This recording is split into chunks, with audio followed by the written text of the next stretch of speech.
Nope. Oh, there you go. There we go. Record. Okay, sweet. All right. Good morning now, everybody. I actually got to hit the record button. Yeah. Okay. I should Uh, have done it before I talked to you. Before I switched. no worries.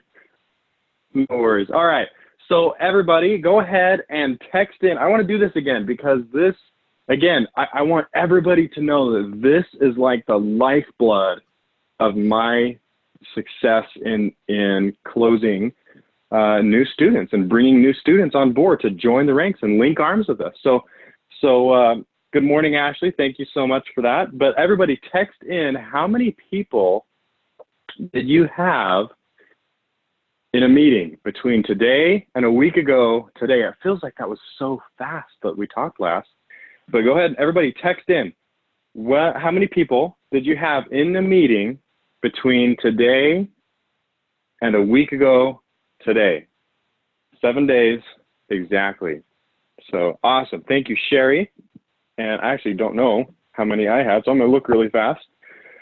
Let's see. 1, 2, 3, 4, 5, 6, 7, 8. Okay. 8. And for those of you who don't know how I track this, I only count the ones that were in a meeting that I was planning on just asking for the order at the end. Okay, so this would be like follow-ups, this would be house tours, this would be one-on-ones, this would be those types of meetings. So because typically, you know, we brand ourselves as a company that doesn't just have a cattle call at the end of an introduction presentation. We don't just say, all right, everybody, go to the back and sign up and give us your $20,000 and your credit cards, right? We don't do that. So typically myself, I do not put orders in on the very first intro presentation. I let them see a couple of things. Now, it is actually very common that I put an order in on the second exposure, and we just put the order in. And so that's actually probably my most common time to put somebody's order in. After they've seen something twice, and I'm going to talk about this today, after they've seen something twice, they're ready, usually. Now, if they don't put an order in on the third time, then usually that's when I start seeing people kind of fall off.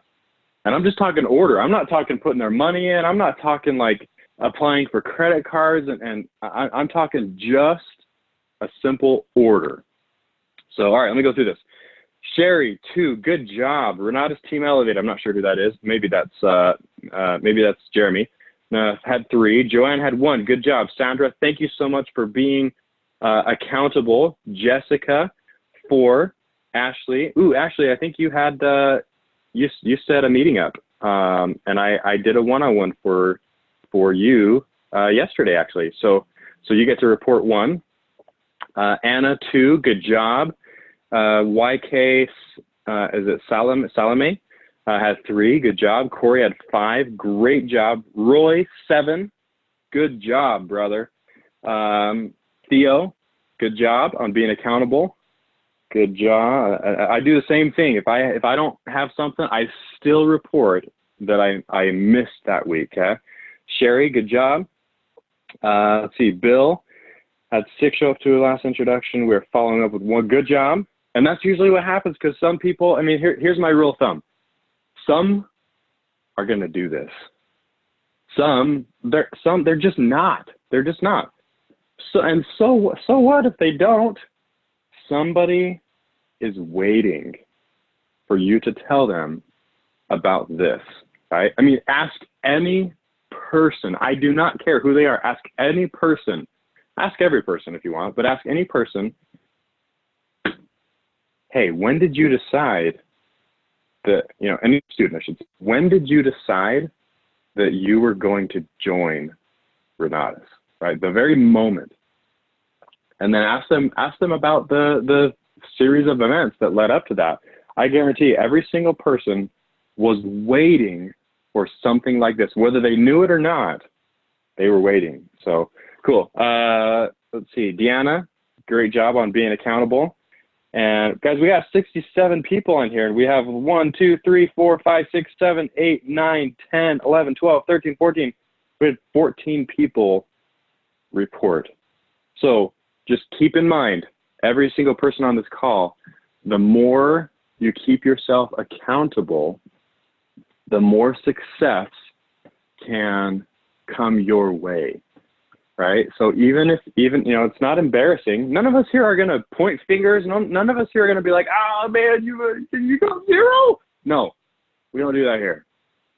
Every single person on this call, or I would dare guess every single person that is a Renata student is cheering you on as well. Okay. So let's move into some training. I got a couple more people to jump in. Kevin, good job, brother. Great job. All right. Oh, we got one more. iPhone, great job. Had 5. Good job, iPhone. I wish my iPhone was as efficient as you. I have somebody that's raising their hand. Is somebody needing to say something? Or maybe it was an accident. Come off of mute if you do, but let's go ahead and dive in to some training. I got some good stuff for you guys today. So first off, I want to comment on Bob Snyder's comments. If you weren't here for the generally speaking, I actually have never seen that one. So Bob was talking about the market, how the market, the real estate market, it trends right now. We're going like crazy. I mean, if you bought a house 2 years ago, you made money on accident because everybody made everybody made money if they bought a house 2 years ago. And I actually kind of use that with some people because a lot of people tell me like, yeah, I already flipped my first house. We bought a house, 3 years ago, and we sold it last week. And we made a lot of money, so I flipped my first house. I'm like, dude, everybody made money if they bought a house 3 years ago, on accident. You didn't even have to do it. Oh, you did a lot of work to that house. You didn't even have to, by the way. Newsflash, because the market's doing this right now. We are going crazy. But like Bob said, the market is going to either it's going to do one of these. So this is what happened in 2001. The market did one of these where it was kind of gradual, and then it came back, and then in 2008, whoops, back up. All right, and then in 2008 it was like, oh, I gotta get my pencil here. Okay, it just dropped like a rock in 2008. Like that was a bad one. Okay, so yeah, like Bob was saying, there's different types of market corrections that come back and forth. Okay, but anyway, you know what I've been telling people, that because this topic comes up. I mean, you guys have probably heard people talk about this. This topic comes up every now and again where people are like, oh, if you're getting into real estate, man, like that could get risky because because of this. Like that, everybody's so scared of 2008 or 2001, and most people don't really know that 2001. This is what happened, where it's just a gradual one. But anyway, people are like, oh my gosh, dude. Here's what I'm saying to people that start poo-pooing real estate because of 2008. I say, are you kidding me? You're worried about real estate Black Friday? That's what I call it. Real estate Black Friday, baby. When real estate goes on market for Black Friday, I'll tell you what, some relations here. When Black Friday rolls around, it's too late for you to get into the game. You're going to be behind the curve. Everybody that was chomping at the bit and waiting at the doors to get in on real estate Black Friday have already taken the deals. They've already taken all the good stuff, right? So for me, my own family actually brought this up in like a group text with all my brothers and sisters and my mom and dad. Somebody posted there's this article like, oh yeah, there might be a correction in the next, couple of years. And I texted right back. I'm like, oh my gosh, I am so ready for real estate Black Friday. And it actually opened up a couple of conversations with people. But anyway, that's what I'm saying. Real estate Black Friday, baby. Now, and there's a lot of data to back this up too. Did you guys know that more millionaires were created post 2008 because of 2008 than any other recession of its kind? More millionaires were created because of 2008 than any other recession of its kind, right? I think there's a lot to say about that. And you can listen to some of the people that talk about the strategies as you go through a 2008 type of situation. Brian Sump, for example, teaches the short sales class. I mean, Brian made more money because of 2008. He was flipping homes when in 2005, 6, 7. He was flipping homes. While he was doing that, he just structured every deal as if it was going to, or every deal as if he was the 2008 was going to happen. The market was going to correct. He structured every deal like that. And so he didn't lose a dime. He did not lose one penny of the home from homes he was holding at the time the market corrected, right? If you listen to Brian Sump's classes, you'll hear him say, I have never lost money on a deal, ever. And that's crazy to me because he was flipping homes in 2008 or in 2005, 6, and 7. So many people that were flipping homes in 07, they lost their shirts. I mean, they lost so much money. But Brian made more because he was standing at the door waiting for Black Friday, basically, real estate Black Friday, to open the door where Brian was able to become an additional multi-millionaire. Because anyway, I just wanted to kind of talk to that and give you guys a couple of things that I'm saying to people that say that. Okay, so today I've got some fun stuff to talk about. So, and many of us have probably already heard this, but you know what's funny about hearing something? For myself even. So I heard this, oh my goodness, years ago. It was post Renata, so I was a Renata student. I heard it from another Renata student, but when I first heard this, I could tell that it was a good idea, but I did not understand it.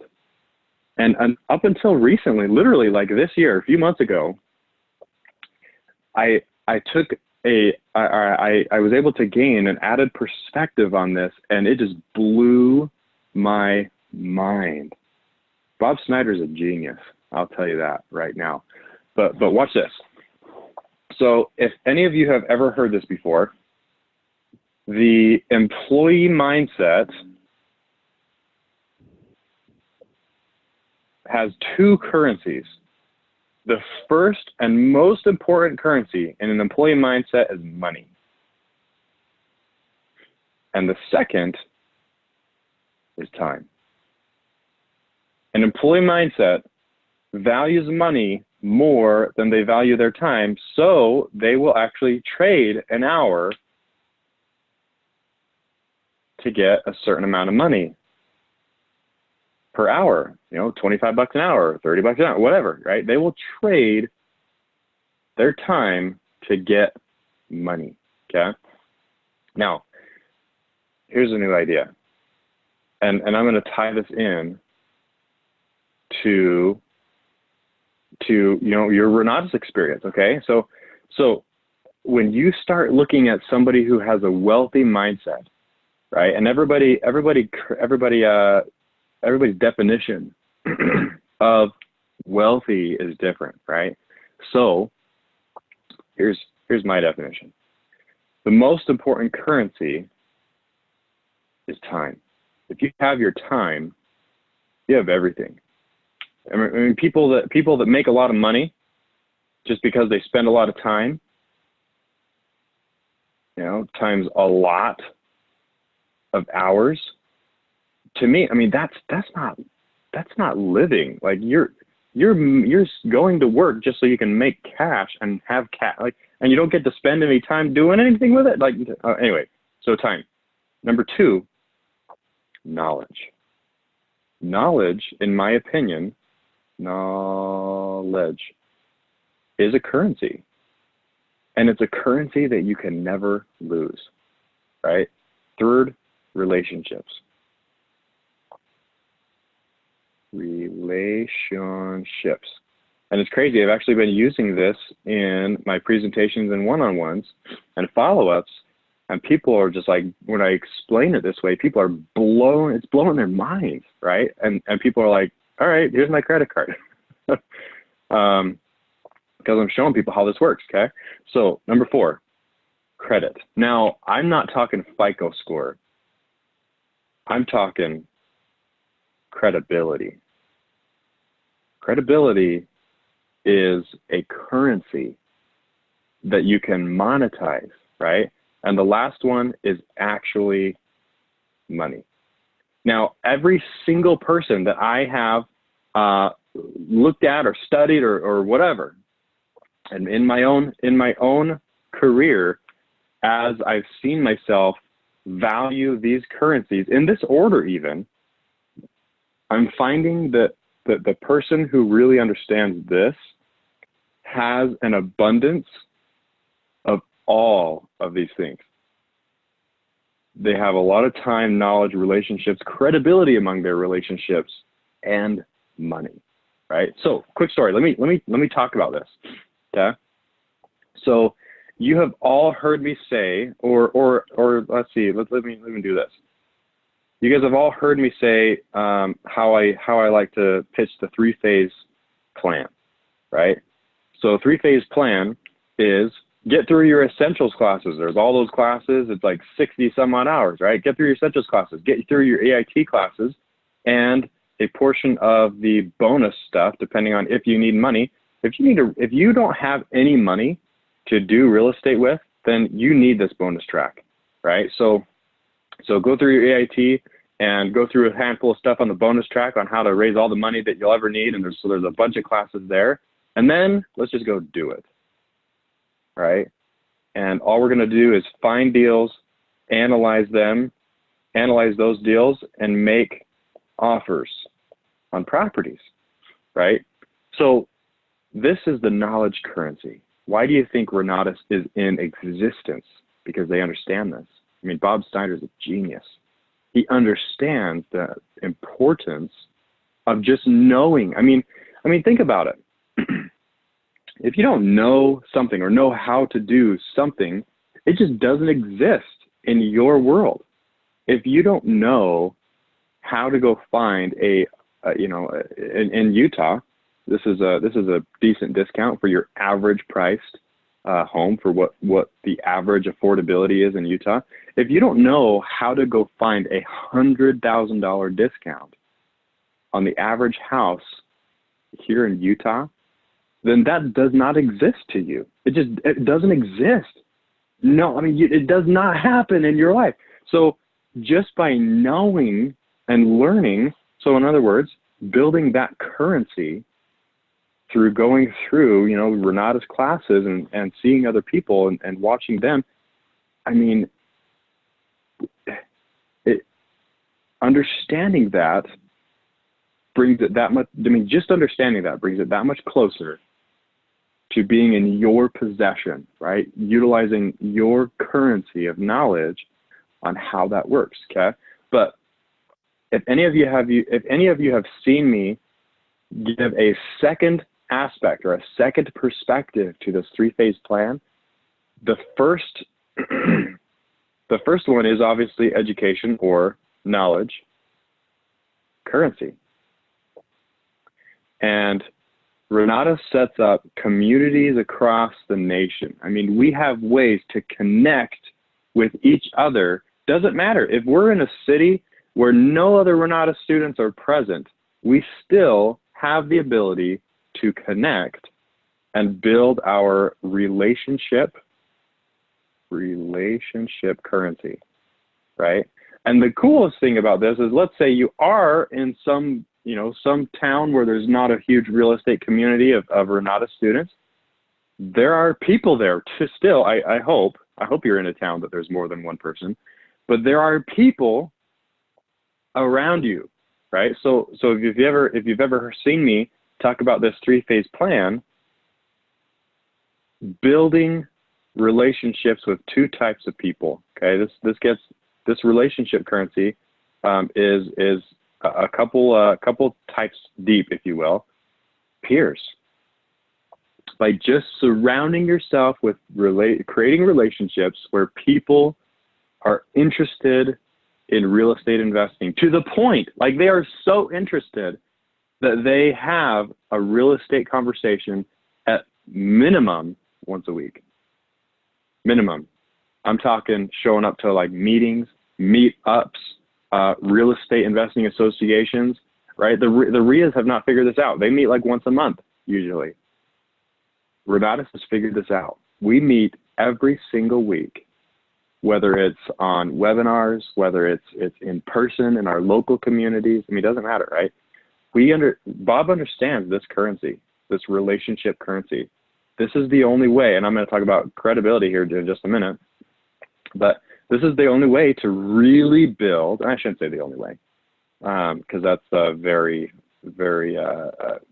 anyway, we're not going to say the only way. This is one of the best ideas I've seen in creating relationships, right? Because if you have peers, then you get to bounce ideas off people. Like, what are we doing right now? All I'm doing is bouncing ideas off of all you guys of things that I'm like, oh my gosh, this works, right? This is something that's working for me in helping others understand, and people are jumping on board and they're whipping out their credit cards saying, give me this, I need this, right?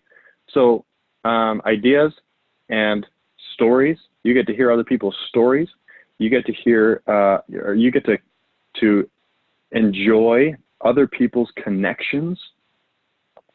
I mean, seriously, when have you ever not heard where somebody came down to a meeting, or somebody, jumped in on a webinar, or jumped in on a three-way phone call, and somebody mentioned, oh, this is what I'm trying to do, and the other guy's like, oh my gosh, you should meet this guy, right? You get other people's connections when you have a wealth of the relationship currency. You get to enjoy connections as well as deals and money. I mean, what do you need? What do you need to do a real estate deal? Well, that's it right there. Connections, deals, and money, right? And obviously the knowledge on how to do it. And then the second type is the team. This is where you start building that team. So you need, like a CPA, you need an attorney, you need an inspector, you need a title agent, you need an insurance agent, you need a subcontractor, maybe a general contractor, you need, right? The list goes on, tons and tons of people. So again, building those relationships, creating partnerships. I mean, in any given real estate deal, I can only use one realtor, right? So I better be pretty darn picky with who I use as my realtor. With any given real estate deal, you can only use one insurance agent, one title agent, one inspector, one attorney, you might be able to use multiple attorneys on a deal, but one CPA, okay? So on your team, when you're building that relationship, I mean, really, you're building a partnership with these professionals, these licensed professionals, okay? So building those relationships with your connections, your professionals, and so that you can get deals and money, right? And so that way, when you're in phase 3 and you're doing it, here's your activity in your relationship currency. You call up people when you have a result and you say, hey, everybody, I got one. I got a deal, right? Mr. CPA, I need you to help me make sure I file my taxes correctly on this deal, because we're going to make some money, right? If we're going to flip a house and make 30 grand, 40 grand, whatever, it doesn't matter. I'm not going to just take that personally. I need some help making sure I take all the write-offs and structure that correctly, so I don't have to just pay a third of that to taxes, right? Whoops. Hey, attorney, I got one. I need to set up an LLC so I can own this house not in my name, right? Insurance agent, inspector, right? So you call these people, and obviously you call your friends. You call your friends and, hey, everybody, guess what? I got one, right? And you brag a little bit and share your story so other people are inspired. Anyway, relationship currency. Now, to really turn your relationship currency into money, I found that you've got to build credibility. Now, how in the world do you build credibility if you have none? If you haven't done a deal yet, if you haven't, maybe you've only done one deal. I mean, believe me, when you do one deal, if you don't feel credible right now, and you've done your first deal, or maybe you haven't, newsflash, after I did my first deal and made money, I still did not feel credible. I didn't. I don't know why. Maybe that was just a design flaw of my brain. I don't know, of the way that I think. But I didn't feel credible still. I had to change my mindset and decide. Before I had any credibility, I had to feel like I had it within myself before. I mean, it's nuts how this works. It's the mind. It's the Jedi mind trick, if you will. Okay. So credibility. Let's talk about this though. How do you build credibility, even if you have none? Okay, among your peers. Now, there's two types of peers that are interested in real estate. One are non-students that you will want to build. You will want to have people that are not students that you create as peers that are also interested in real estate like you, right? Some of those people will become students. Some of those people will become students later on, and some of them might never become students. But believe me, you can still get deals and money from non-Renata students. I mean, I've gotten like 98% or 99% of the money that I've received to do real estate with have been non-students, actually, because they think just because they get to see a little bit of my knowledge currency, they think I'm a freaking genius. And I'm like, I just watched a Renata's class on doing deals and raising money and whatever. And they think I'm a freaking genius because of what I've learned to do. Okay. And then the second type of peer that you want in real estate that's interested in real estate investing is obviously your Renata students. Okay. But here's the thing. How do you build the credibility if you've never done it? And I'm going to tell you right now, it's just going to be spending the right amount of time. Let me change colors here. Spending the right amount of time with the right people enough times. Seriously, I mean, this is how this works. If you have credibility 0, the very first person that I ever raised money from, I had not done any deals. I had not made any money.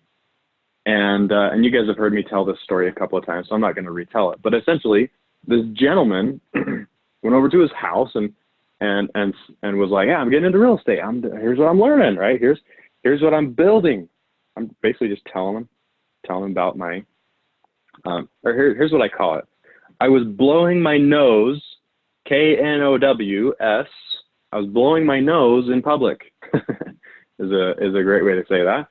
I'm blowing my nose in public just because I'm learning things in Renatus and I'm telling this guy, hey, this is what I'm doing, right? And the very first time we talked about it, even though I ended in like, yeah, if I bring a deal, let's look at it together. He's like, okay, sure. But I guarantee that in his mind, he's like, oh, Daine's just new.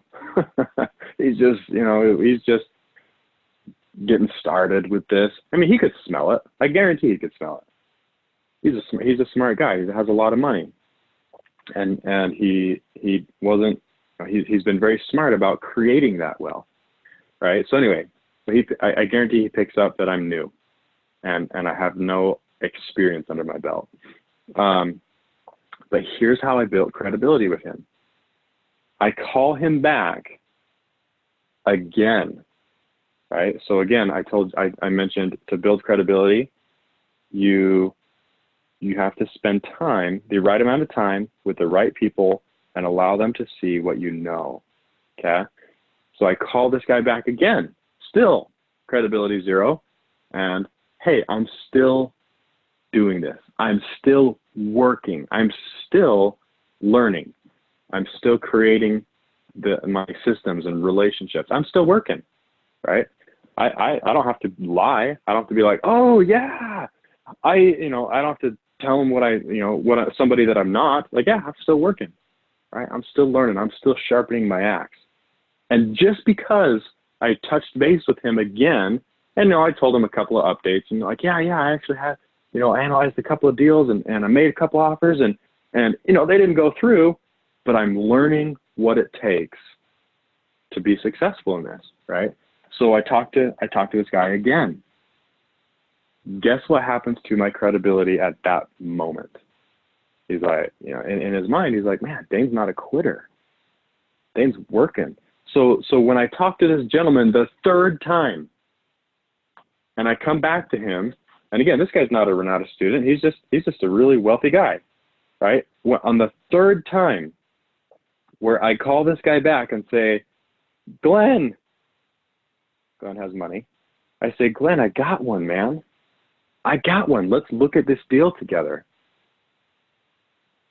He gladly picks up the phone and he wires $85,000 into an escrow account to help me close this deal. And we still get cash flow. We still get cash flow to this day. That was 2 years ago.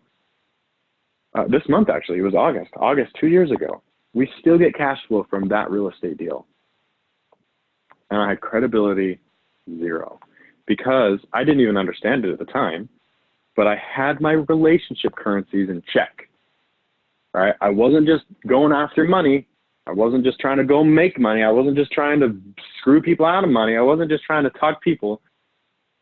I had my relationships, or I had my currencies in check. I was spending my time doing this, watching my classes, reaching out and connecting with people, the right people, non-students, students, and creating those lasting relationships and credibility among those people. And that has turned into more money than I've ever seen in my life, right? Like Jeremy said, I grew up on a farm, right? Yeah, we did fine. We didn't, I never saw, what do they call that? Struggle.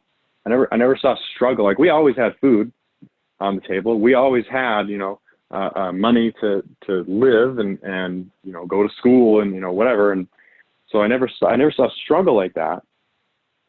But we didn't live this life of luxury. I still actually don't prefer the luxury, but anyway, story for another day. But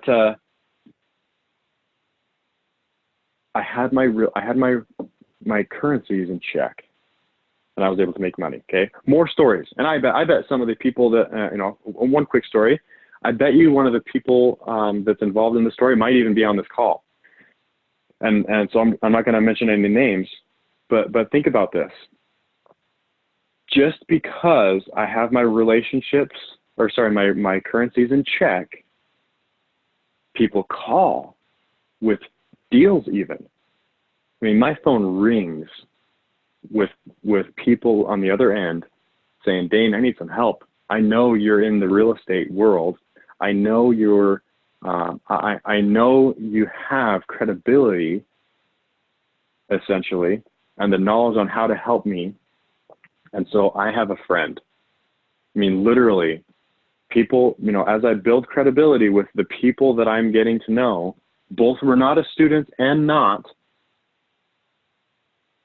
deals and money come my way. Right? So I got a call the other day from somebody that is a student, and he's like, Daine, I've been watching you, man. I've been watching you, and I'm really enjoying what you're doing. And he says, hey, I just had somebody call me and say that they were in a little bit of trouble, and they had a friend that had an auction date on their home, and they are about to get kicked out. There's a date. There's already an auction date, and he's like, I know that you know how to help this person, this family that's about to get kicked out. Can you help me? So just because, again, this is probably a terrible analogy, but just because I blow my nose, K-N-O-W, I blow my nose in public, things that I'm learning, it builds credibility, right? So every single person on this call, as you're building your career, remember that you need to invest your time in increasing knowledge, in increasing and building lasting relationships, and building credibility among those peers. Renata students or not, doesn't matter. If you focus on these currencies, you'll have an abundance of all of them. Okay? Deals and money and connections to do them. And you'll have the stories and you get to share, right? So let me actually bump over here because we might have a couple of comments.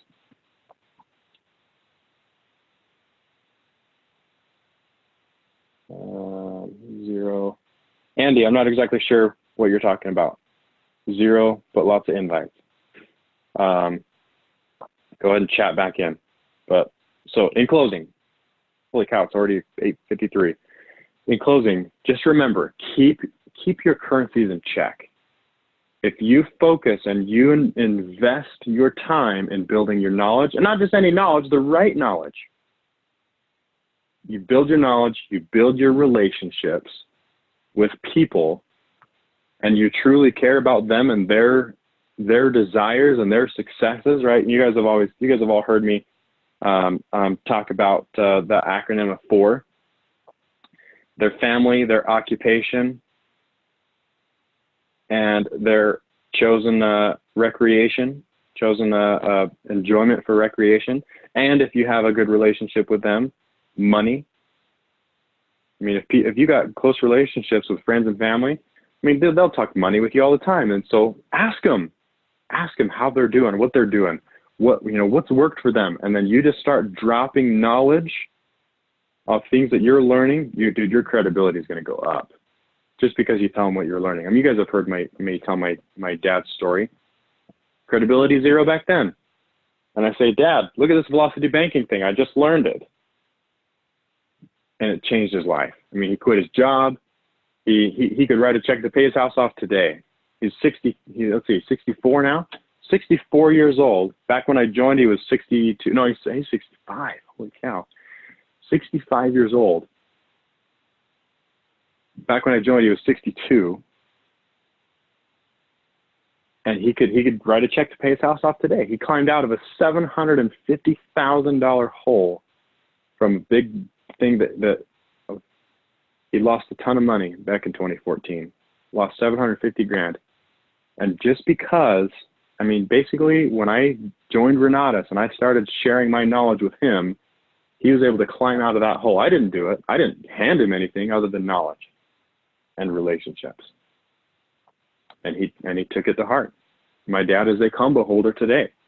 He bought his combo because of what this has done for him through me over the last couple of years. It's funny, it was on Christmas Day. He whips out his credit card and says, Daine, I'm ready, man. I need this. Whips out his credit card and pays $20,000 on Christmas Day last year. Because he's watched me for 2 years now.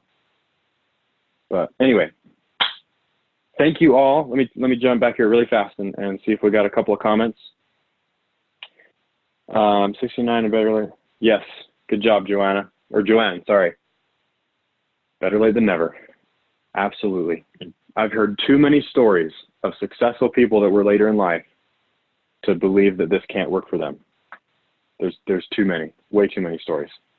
This works for at any age. So anyway, thank you guys. I hope that helps over this next week as you've got your mindset and you're working and talking to people, right? Knowledge without the relationships doesn't work. You can't make money with just knowledge. Doesn't work. Has to be relationships. So start building some relationships and just be concerned for their welfare, right? Ask them about their family, their occupation, their recreation, their money, and just offer help. And people will see you as a credible person. We'll see you with credibility. All right, guys, have a wonderful day. I'll see you next week.